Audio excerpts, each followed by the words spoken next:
Welcome back to Wealth Mavericks, the podcast where we help doctors unlock the secrets to building generational wealth.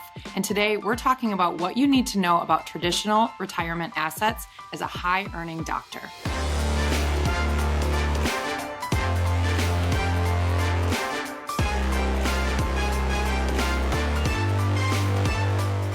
Remember, the government's not earning any taxes on that growth. They want to encourage you, if you have more money, put into other assets, and those other assets may create other tax revenue throughout that period of time. The financial distributors helped create these. Why? Because they're earning fees as well.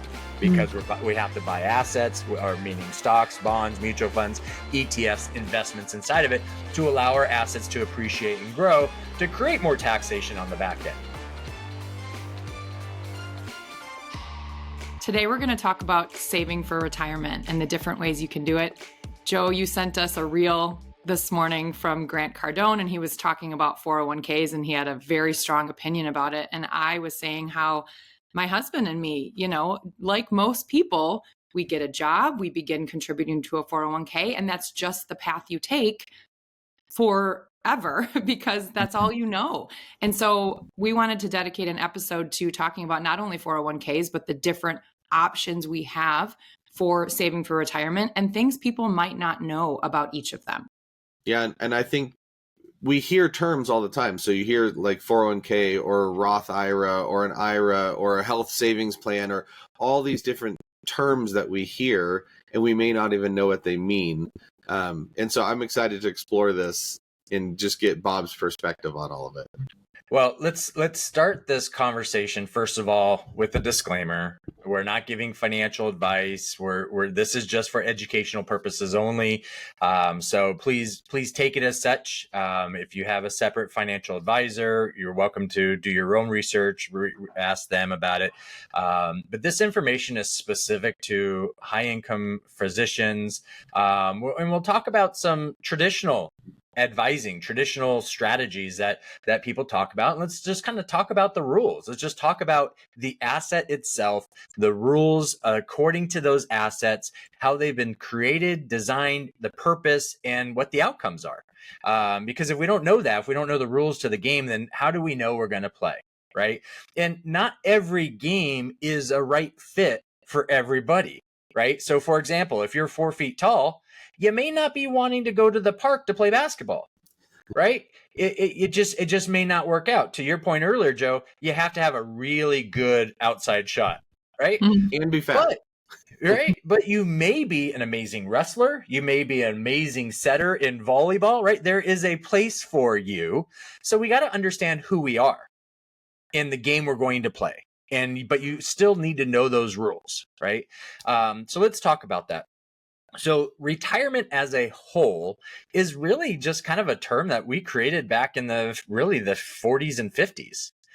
It was really, I would hate to say this, it was a design by the financial institutions. We call them the financial distributors. Okay, so banks, investment companies, as well as insurance companies, and what was this whole game that was designed with this whole retirement? Was really just saying, hey, we're shifting from agriculture jobs and focusing on agriculture. We're post World War II. We're now going into, we have the Korean War, and we're starting to be very productive in manufacturing. And so now we need to start educating and teaching people. And this is really how that education system got a foundation today of what it was. Let's get all these people in a classroom. Let's start teaching them how to do things that's no longer agriculture. It's all these other things. Okay. And so with that in mind, there really was this thing of, well, let's get people to put money aside, because a lot of companies over the years had their own had pensions, government pensions, private pensions, and really the company was saving money for their employees. That's what a pension is. And they're putting money from their profits, from their coffers, into accounts for their pool of employees if they stay a certain period of time, retire with the company, and then they get this annuity or they get this pension payout. Okay. So it's still prevalent with government jobs today. Some larger institutions still have a form of that as well, but most pensions have become obsolete with these large organizations because what it took the company's profit and it became a liability. And what drives a company's stock price, right, is their profitability and investors. And so in 1974, the ERISA laws came out that basically allowed for the standardization or the creation of these retirement plans. Okay. And so I'm just going to highlight a couple of them. We're not going to go in deep dive of all of them because most of them kind of abide by the similar same rules. Okay. But each one's different because one of the things we say a lot of times is that if the government gives you a benefit, they're also going to limit that benefit by creating limitations, right? Rules. How do you qualify? Just like back to my original analogy of a game, you need to know what the rules are and what kind of player you are coming into that game, right? And so the government kind of lays these out for you. Before we talk about that, let's look at retirement assets are an asset class. And so when you hear me talking about these, some people may come across to my tone and some of the things I'm saying that, ooh, Bob doesn't like these. I'm not saying I don't like them. They're an asset. All assets have a great purpose for the person that that needs that particular asset. But one of the things we talk about is that there needs to be a right order and structure of your assets to create that tax reduction or what your byproduct of taxes are based on the income those assets generate, right? We've talked about this in probably every episode. You go to Asset Coach and Tax Strategist YouTube channel, I talk about it pretty much every episode, right? So every Thursday, you're going to hear me say this twice. So let's look at the overall rules of a retirement plan. And I'm relying on you guys to keep me somewhat straight because it's going to be very easy for me to go down rabbit holes. Okay. So just interrupt me, time out, let's reel me back because it's such a huge topic and huge conversation. Okay. So first of all, when you have an asset that creates a income, the government taxes that income based on the rules of that asset. So for example, if I'm a W-2 employee, I am earning ordinary income that is taxed as ordinary income tax. Okay. So you're the asset generating that tax revenue. Okay.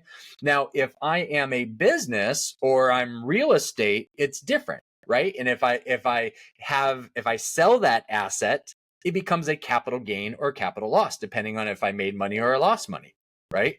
So, which is a lower tax bracket. That's where most assets fall into. They fall into the capital gain or loss category of an asset when it is sold, okay, including the individual stocks and all that fun stuff.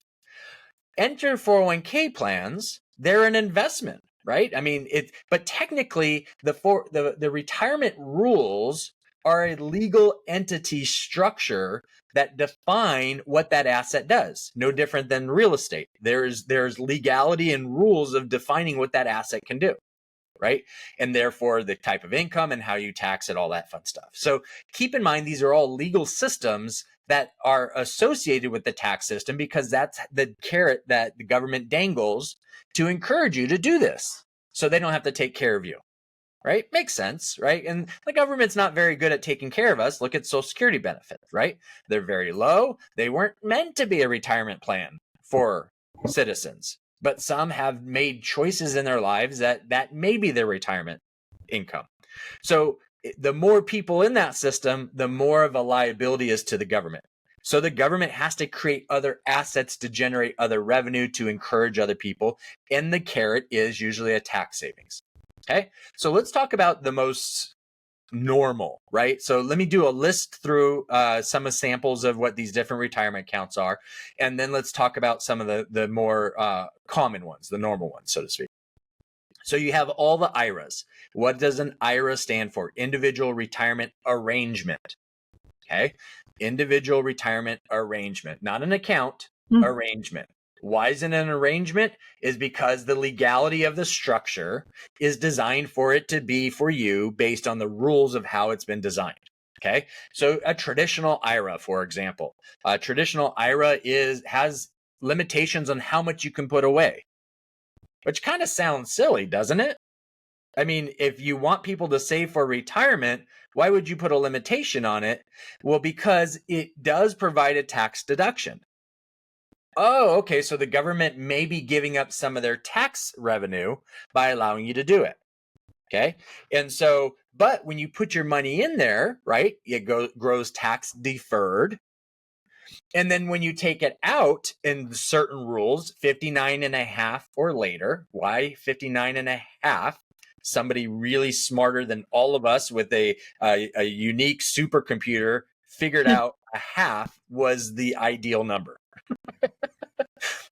Now, the crazy thing is that if you don't use any of your money because you've never paid taxes on it, right? Deduction, deferred, tax deferred. No, when you sell the assets in it and it makes money, normally outside it'd be capital gains tax, right? So all of those gains and everything those are deferred. So you have this compounding of your money, right? Which is compounding is the eighth wonder of the world, right? Based on Einstein's definition, right? So it's amazing. We all get that. But that's a lot of times the advisor carrot, right? Well, you want compound interest and you're not paying any taxes on it until later. But remember, later, you're going to be at a lower tax rate. Says who? I've never met somebody in a lower tax rate. I've never met somebody who was in this tax rate and all of a sudden retired, flipped a switch, and was in a lower tax rate. They didn't change their lifestyle. They didn't change their spending. Plus, you have the cost of living, inflation, causing your income to be higher, therefore causing your taxation to be either level where it's at or higher, right? But we'll dangle the carrot, and that's what's said. So when you get to retirement, if you've never used it or you don't need it, let's say you have other assets and you don't need that income from this account that you just created, there's something called required minimum distributions. And it is a structure that the government says you have to start using it. And they create this formula to force you start taking out a certain amount based on the previous year's balance. Okay, so now it's changed to age 73. Okay, it used to be 70 and a half. Again, the supercomputer comes in to save the day, right? And then since COVID, there's been some changes and some adjustments, and the inflation, they changed it to 73. Okay. So starting at that age, you have to start taking from it, even if you don't need it. Correct. Okay. So if you don't need that account, it's because you already have income. Now you're required to start taking this out. Do you think it's going to add to your income? Yeah. You think it's going to increase your taxes? Yeah. So you have this huge, and this is the other thing. Well, you've had all these years of compounding and you have this big nest egg. Mm-hmm. But what if you die with it, right? Then we get into estate planning rules and estate taxes and issues with that, right? And then it's a different rabbit hole to go down. We won't go down just yet, right? Maybe not this episode. We'll see. It depends on how well you guys do reeling me in. So that's the basis of an IRA. Now there is a simple IRA, which is an employer type sponsored retirement account that allows both the employee and employer to put money into. It's still the IRA rules. It's less administration. It costs less, but it's for if you have more employees. Okay. Mm-hmm. Now, if you're a self-employed, you can have a SEP IRA, which again, it's like a simple, but you're allowed, there's a higher limitation or higher limits of what you can contribute. Okay. Much higher. And usually you'll have people who are self-employed do these because the percentages are higher. It's not financially beneficial to have a SEP IRA when you have multiple employees. Okay. You're giving away too much money because it's up to 25%. We won't go into the details of it, but that plan exists. Okay. So those are the traditional. Then came out with ERISA was 401k plans, came out with profit sharing plans. So a 401k plan is where you and I can actually put in a higher contribution, and that changes on an annual basis. So let's say like 23,000. I can take my own income, defer my income as a contribution, So it's getting deducted out of my paycheck on a period of time up to that 23,000 limit as an example. Okay. And the employer has an opportunity, if the plan is designed, to make matches based on what I put in.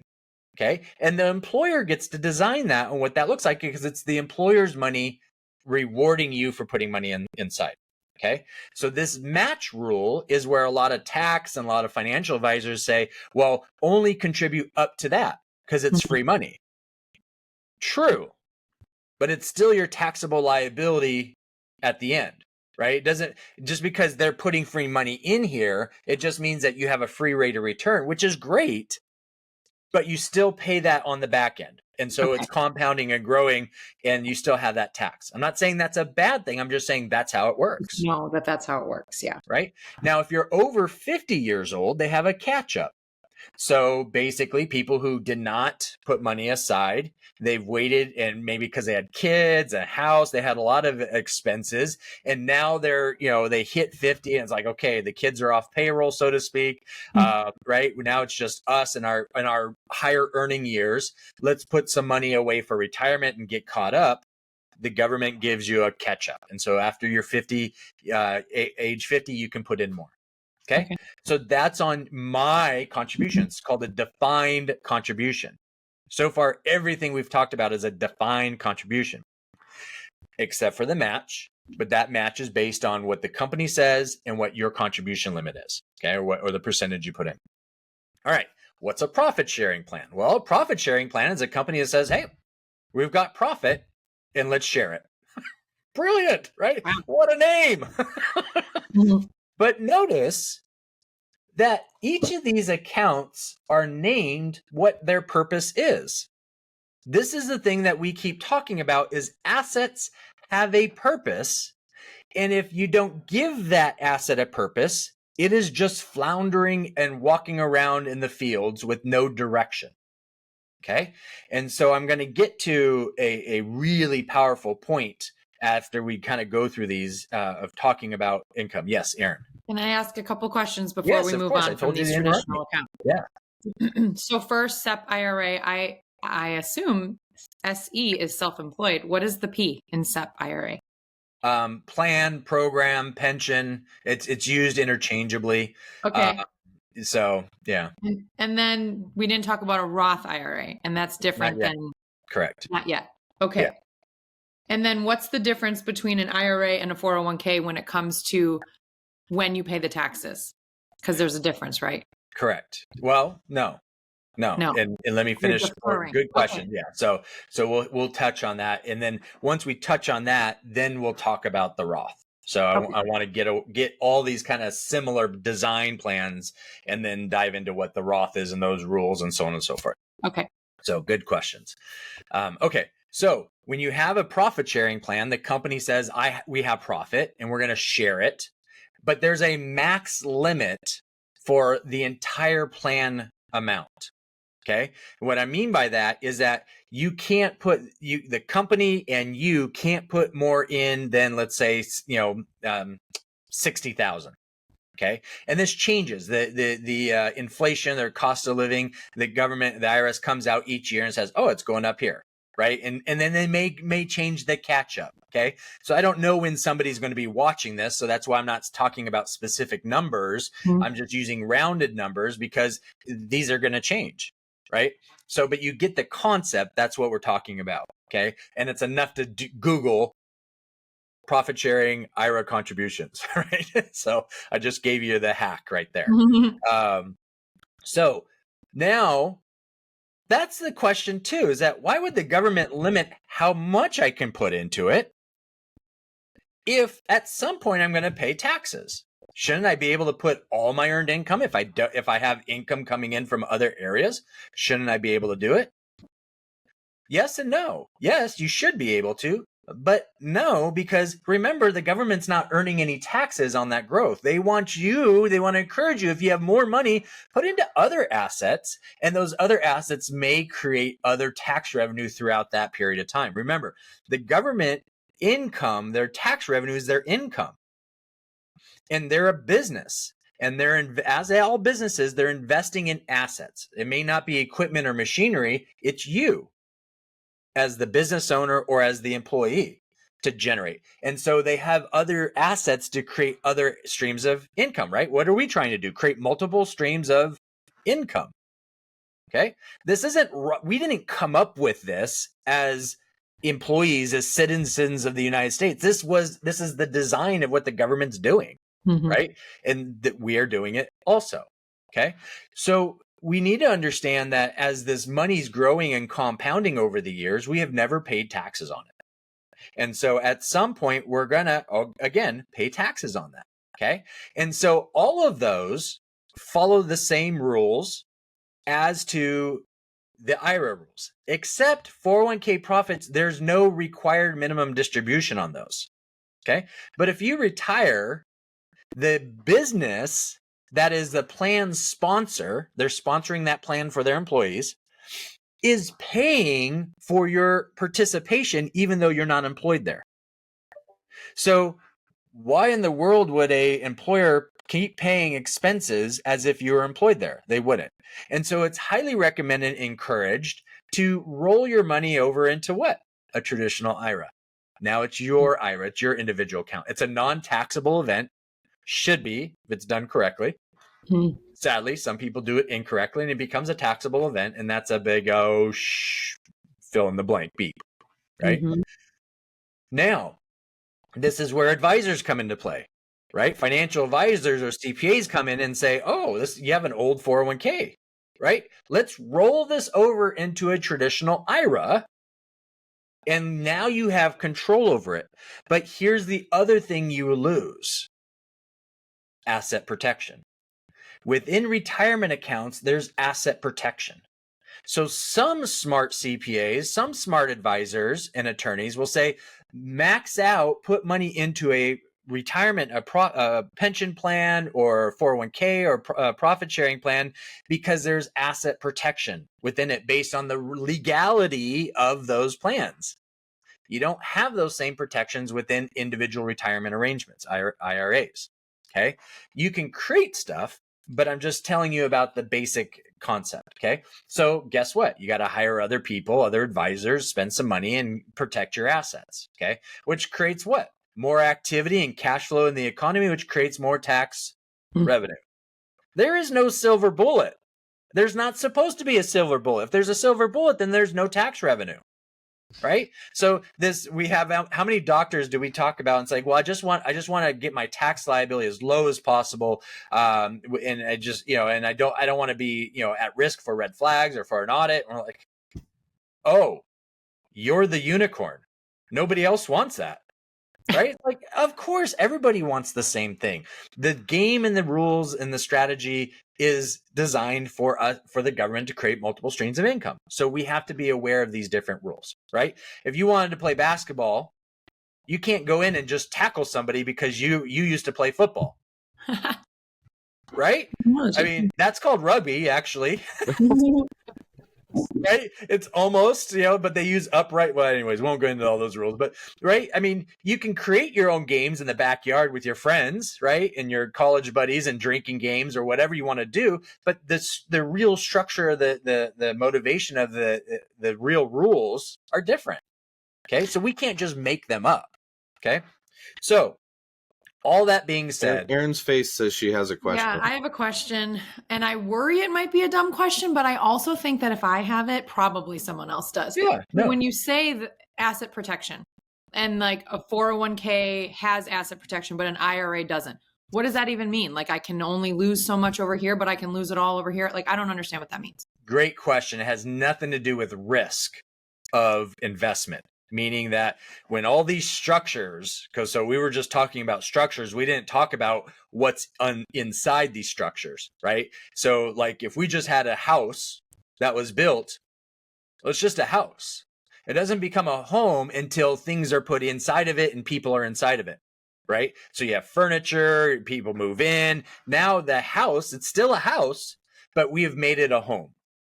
Okay. And so retirement accounts are very similar. They're a house. They're housing. It's a legal system. It's housing what's inside of it. And those are the investments. So stocks, bonds, mutual funds, ETFs, right? All these different areas of being able to now allow the money you put into it. So remember the rules of asset contribution. That's what we've been talking about. Contribution. We put money into it. How's it going to accumulate now? What gets sold and gets taxed or doesn't get taxed? What's get deferred? And those are the investments inside of it. So go back to my comment. The financial distributors helped create these. Why? Because they're earning fees as well. Because we have to buy assets, or meaning stocks, bonds, mutual funds, ETFs, investments inside of it to allow our assets to appreciate and grow to create more taxation on the back end. Right? So you can see how these different rules of these different industries blend together to create a commonality. Okay. Now, again, am I saying this as these are bad things? Not at all. I'm just saying that these are what it is. So when we're talking about asset protection, we're not talking about risk and reward of making money or losing money. Asset protection is a terminology used that if you get sued, you get into a fender bender in the car and you got attorneys involved and somebody comes out of the car and says, oh, my neck, oh, my neck. And you're a brain surgeon, right? And you rear-ended somebody. You may have a lot of assets that if they're not in a certain structures, legal structures to protect your assets, that's asset protection. Oh. So if they're not in certain structures, legal structures to protect those assets, so sort of like, what if you had a house, but there was no roof and it rained? Oh, shit, there goes our leather couch. There goes our nice carpet. Oh, our bed's now a waterbed, right? Makes no sense. So you got to put a roof on that, and that's asset protection. It's protecting everything inside and underneath it. Okay. So it's an entirely separate area of law, the legal system that uses entity structuring and just basically how to use those different tools available to limit the access to your hard work, to your assets from fender benders and other people trying to sue you. So that's what we mean by asset protection. So it's a really good question. So thank you. Thank you. Estate planning, I had mentioned the comment about estate planning, is also an entirely separate legality area of your estate when you pass. When you leave this earth and you have heirs or money, that assets that you want to give to charity or whatever, estate planning is designed to figure out what are my instructions for all these assets to occur. So estate and asset protection actually can be merged into one based on the experts and the people that you're working with, the attorneys and that you're working with, and tax advisors. Okay. So good question. Okay. All right. So let's go back and say, okay, now I have all this money, right? And I roll it into IRAs and I have all this money and it's all taxable. Right. So that's what we've kind of talked about. We'll get into defined benefit plans in a few minutes. Okay. They're kind of a little bit separate beast. And I want to, they have similar rules to 401ks and defined contribution plans we just talked about, but I want to have that conversation separately about those. Okay. So let's transition into Roths. To your point. So early 2000s, Senator Roth came out with this Roth IRA. So it's still an individual retirement arrangement, right? And these Roths basically said, well, what if I have extra money? Could I put that into something that can grow tax-free?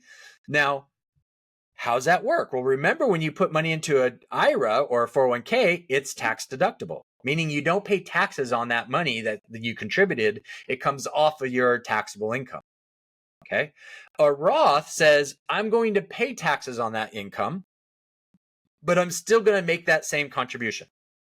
So a traditional IRA and a Roth IRA have the same limits because they're both IRAs. Okay. Now, a Roth IRA, you pay taxes, so it's after tax contribution, but it's still tax deferred, like a traditional IRA or the retirement accounts, meaning that investment, right, the home, the couch, the people inside the house, those investments grow and compound and you sell and you make money. It's non-taxable. We're deferring. Tax deferral means we're deferring that tax to later on. Well, with Roth IRAs, remember with traditional IRAs, when you hit 59 and a half, that's when if you start taking money out, it becomes taxable. Mm-hmm. Now you can take money out before that 59 and a half, but guess what the government does? Creates a penalty, right? Because this is a retirement asset. You can have access to it, but we're going to create limitations and penalties if you take it out sooner. So it's 10% is the penalty. Limitations are what you can take it out without having that penalty. But no matter what, whenever you take money out of it, it is taxable before 59 and a half and after 59 and a half. It is now taxable when you distribute it, which is the third stage. Mm-hmm. Roth IRAs say it's tax-free. You paid taxes in the beginning and it grew, and you're not going to pay taxes on the back end. So in the financial service world, we use this analogy of the seed versus the harvest. Okay. Would you rather pay tax on the seed, or would you rather pay tax on once you plant that seed, it turns it into a corn stalk, so to speak, and you pay taxes on all the corn? Which would you rather pay? Taxes on the front end or the back end? A traditional IRA, a 401k, is paying taxes on the back end, the harvest. A Roth IRA is paying taxes on the seed. It's different for everybody. But because it has that tax-free quality, you have to pay taxes on the front end. Okay, and there's still limitations. There's income limitations. If you make too much, you can't contribute that $7,000 or whatever. But if you make too much, what's $7,000? And I'll talk about something called backdoor Roth. So remind me if I don't talk about that. Say, Okay. Bob, what's this backdoor Roth thing? Okay, or you can use your tone, not mine. Okay. So Roth IRA, no, which means if there's no taxation on the backside, guess what? There isn't. Required minimum distributions are not on there. Why? Because required minimum distributions was the government's way of saying, at some point you need to take money out and pay me. Yeah. Right? The piper, right? And so Roth IRA's not the case. Okay, so that's pretty darn cool.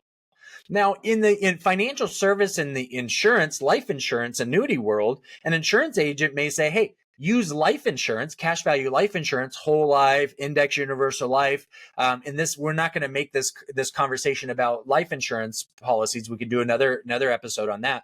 But you may have financial advisors that say, hey, this is like a Roth on steroids. Well, what they're saying is your insurance premiums, that was already after tax dollars, right? You got that income, you paid taxes on it, you're putting money into it, it can grow and compound with no taxation, and you have access to the money on the back end without taxation if you do it correctly in the right structure, okay? So that may ring a bell to you is why I bring it up, okay? Because we are talking about Roths. Now, later on, Roths became part of 401k plans. It didn't all happen at once. I think the government kind of wanted to see, is this thing going to stick? Is this a trend, or is this something that's going to stick? And what I think they found was not a lot of rank and file people who could contribute to a Roth and within that income limitations was. So they're like, well, if we're telling everyone to put money into 401k plans, maybe we should have a Roth option in 401k plans. And so that's what they did. You can still deduct your own income. I'm going to put my $23,000 into a Roth, but it's not tax deductible. You still pay taxes on it, but now it's in a Roth IRA.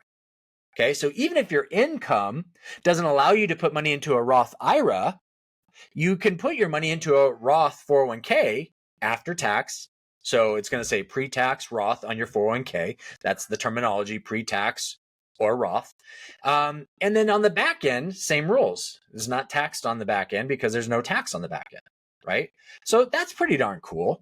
And so that's kind of how that's been designed so far. Now, one of the things we did not talk about on the IRA world and the 401k world is that there's something called a self-directed IRA or self-directed 401k. What that means is that when you set that up, traditionally, when you set up a IRA or a 401k, it's with a large company, a custodian like Vanguard, Fidelity, Schwab, fill in the name, okay? They're the custodian. They're the trust. Your money's going into them. They're holding it as custody, and they're allowing you to do, and they charge fees for all that fun stuff, right? Mm-hmm. So what's a self-directed IRA? A self-directed means that you're using a custodian or a trust company. They're charging fees as a custodian or a trust company, but they're allowing you to make certain types of investments that you get to choose in there. Mm-hmm. You're self-directing it, not being told, here's the mutual fund you're allowed to use, Mm-hmm. not being told you have to use stocks, bonds, mutual funds in the equities market and bonds market. Okay. So you can self-direct it. All the IRA rules still are in effect. It doesn't change. It just means who has control over making decisions. Okay. Now, when you do that, because they are custodian, if you want to put money into real estate or crypto or other assets, the custodian, you do have to submit the paperwork to the custodian, and they have to review and make sure that paperwork is accurate. I's are dotted, T's are crossed. They're not going to give you an opinion of this being a good or bad investment. They just want to make sure that what you're putting your money into is the right structure, so you don't get scammed, basically. Mm-hmm. Right? Then they say, okay, all the documentation's in order. Go ahead. Not go ahead as this is a good investment or this is what we think. It's just paperwork's in order. Done. And that's what a Fidelity does. That's what, broker dealers do. That's what all these other financial institutions do. So they're a custodian. They're in charge. Now, one last thing on self-directed. You can create your self-directed as a IRA LLC, limited liability company, within that structure. And what that means is that you're putting all your funds into a LLC, and you're in control over all the assets. You're in control over the paperwork and documentation being accurate, not the custodian. So it's still all put through the custodian. You still need a custodian to kind of say, hey, this is okay. It's like shingles on a roof, right? If we just had a roof with just wood, eventually the water and the rain and the elements are going to cause that to create leaks. Okay. So a custodian is basically the shingles on the roof that need to protect the roof layer and the insides of the investments. Okay. And so when you set up this IRA LLC, you're the boss because you're the one running the LLC, but it's still a retirement account. It's not like an LLC outside that you may already have that you can, I have a bank account. I can take distributions. No. It's in an IRA. You still have to abide by the IRA rules. So if you take money out, taxable. Okay. IRA rules still, the house still structured. It's still the same way. Doesn't mean if you have a college friend staying the night, the house is still the house. Okay. All right. So that's kind of everything around there. Now let's go back to what I had said, backdoor Roth. Okay. Now this is a way for those who may not have the ability or have a 401k. They may not want to set up a solo 401k, meaning I'm self-employed. I set up a 401k just for myself. They may just say, hey, I don't want to pay for that. I'm just going to do a SEP IRA. Okay. Or my income limit is so high, I'm just going to put money into a traditional IRA. And then what you do is you convert, meaning you say, I'm going to take it out of the traditional and put it into a Roth IRA. It's called a conversion. I'm converting my traditional into a Roth. And then what happens at that conversion? You pay taxes. Okay. What a backdoor Roth is that, hey, I'm going to put money into my SEP IRA. And because I'm self-employed, I'm going to put in the 60,000 or whatever that amount is. And then when I do that, I'm going to convert that into a Roth IRA. It's just a transfer and conversion. You pay taxes on it, right? But your desire was not for the tax savings. Your desire was to put more money into a Roth IRA or an IRA. Okay. That was the desire. So again, with assets, what is the purpose? Okay. And not every purpose has the same rules or guidelines or tasks or processes that you have to take to get to that purpose. Okay. So that's what a backdoor Roth is. And when you hear that, it's just a technical term that people say, or maybe it's not even technical. It's a Roth conversion. That's a technical term, but a backdoor Roth is like, shh, it's like a speakeasy. What's the password, right? So, right? It's just a way to get it in the IRS. The government knows it's there. They're allowing you. They're still making their revenue, right? They don't care if you're willing to go through that work. Right now, they don't care because they're still getting tax revenue. When they start making changes and adjustments to that, then we'll know they care. Why? Because they probably saw a significant reduction in revenue. How's that possible? Well, it's not. There's trillions of dollars in the traditional retirement. The government is already predicting that income. That's why the government spends like crazy, right? They have this income stream that is there. What's happening to baby boomers? What's happening? This transfer of wealth due to aging. Not because the government's saying, I'm going to take this and do this with rules and regulations. They have tried to make comments and try to make rules about that. But just the aging process creates this transfer of wealth. And that transfer of wealth creates taxation, which is income for the government.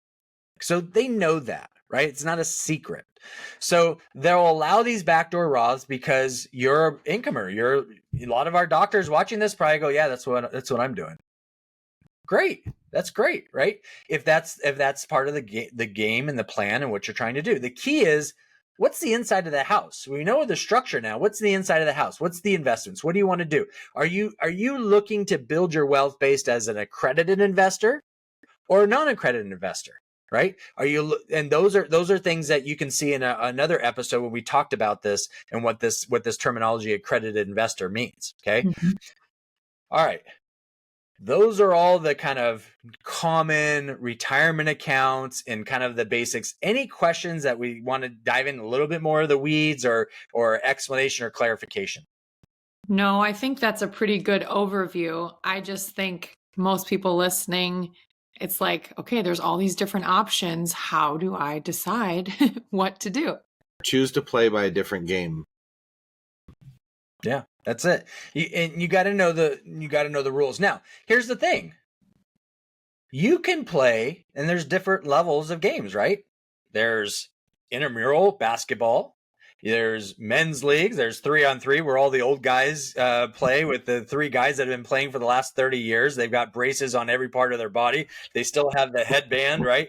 And they've got the big old pot belly, and they're doing turnaround jumpers, right? When I was in high school or getting out of high school, my buddies and we would play against these guys in these 3-on-3 leagues, and they would tear it up, and it used to piss us off. We're like, this fat old guy's killing us. Now I'm that, and but it's interesting. But then you can go on 5-on-5, right? Then you can go into high school. Then you can go into college, which level of college, and then you go to the pros, right? There's different levels of these games. And the sad thing and the misunderstood thing is that when you get into the game, you may feel like you're in the right game, but all of a sudden you look around and you don't realize that you're in high school and you should be in the pros. But the reason why you're in high school is because the coach that recruited you said that you'll be really, really good here. Okay. So you're the big fish in a small pond, right? We need to get you to a bigger pond where you're a fish that is in this right pond. We need to get you in that right game, that level that you're at. Right. Mm-hmm. And we've talked about this in the IRS tax code. If you were to look at it as a video game, right, most of our doctors are at level 7, 8 in a video game when it comes to taxation based on their assets and their income. But their team, their coach, their infrastructure, their advisors are helping them play at level 1, 2, or 3. There's this huge gap, right? You need to change, and you got to get to that level that you really should be at, and then allow the rest of the tax code and get to different levels based on how you build your plan. Okay. So to your point, Joe, that's exactly it. So it is a big world. And if we created more questions for you, great. That's the point. Mm-hmm. You should be questioning. This is your money. This is your hard work. This is yours, your sacrifice of decade of education to get into this field that you're in as a physician, right? So you didn't have time to learn all this stuff. And you may even feel like you need to catch up because you're starting later than some of your friends in college that have already been in their career for 10 years. right? So this is the reality of it. These are all assets that are available to you. Are these the right ones? Where in the order of the assets in the structure does it make sense based on the outcome we're trying to create? Bob, thank you so much for sharing your wisdom. I know there are a lot of questions that people might have, and we'd encourage you, if this brought up questions for you, one, drop the questions in the comments so we can address those, or two, seek help from an advisor that knows what they're doing. So bring those questions to your advisor. You'll really quickly uncover if you've outgrown your advisor when they can't answer those questions. But we do want to do a part 2 to this conversation that we're having, talking a little bit deeper about pension plans and defined benefit plans. Again, Bob, thanks for sharing all of your wisdom. I always love listening to it. There's always things that I learn. I'm sure our audience is as well. Make sure if you get value from these episodes that we're doing, let us know. Hit the like button, drop a comment, share this with some of your colleagues. Let us know how we're doing and what questions we can answer for you. So we'll look forward to talking with you again on the next episode. Until then, go be a wealth mapper.